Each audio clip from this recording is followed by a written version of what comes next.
It is really puzzling to me that having just buried one monster, the Soviet Union, another remarkably similar one, the European Union, is being built. Exactly what is the European Union? Perhaps by examining the Soviet version we can get the answer.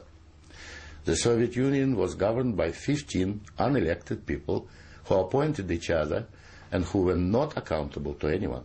The European Union is governed by 24 people who appoint each other, meet in secret, and are not accountable to anyone, and whom we cannot sack.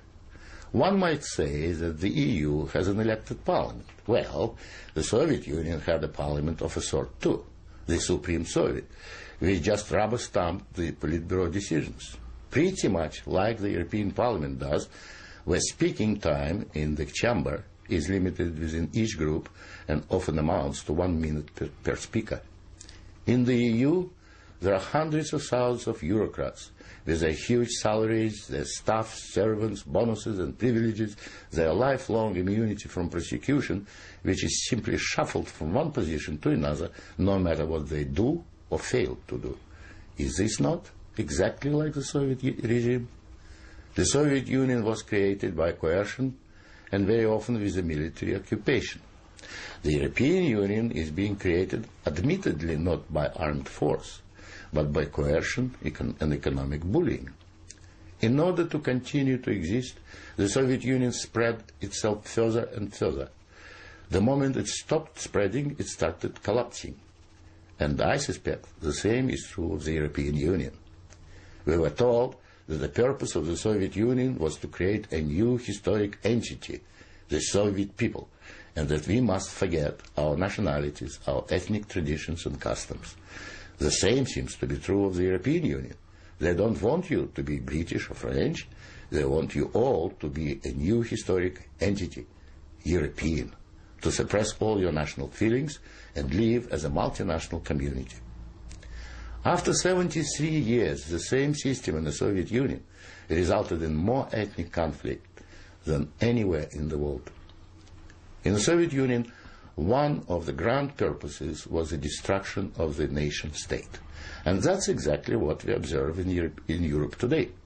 Brussels intends to absorb nation-states so that they should cease to exist. Corruption was built into the Soviet system from top down, and so it is in the EU.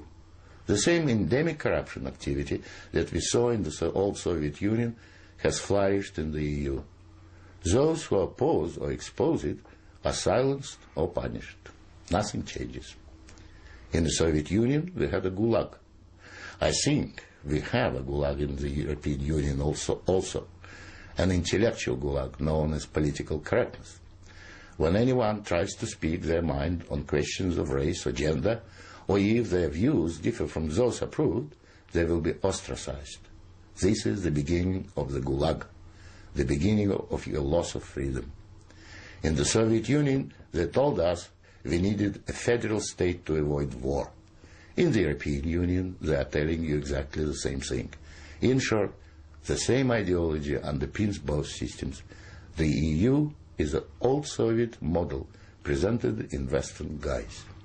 But again, like the Soviet Union, the European Union has within itself the seeds of its own demise. Unfortunately, when it collapses, and it will leave immense destruction behind, and we will be left with huge economic and ethnic problems. The old Soviet system was incapable of reform, so is the European Union.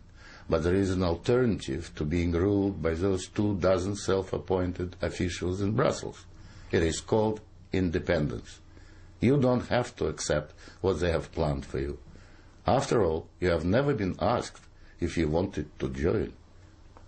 I have lived in your future, and it didn't work.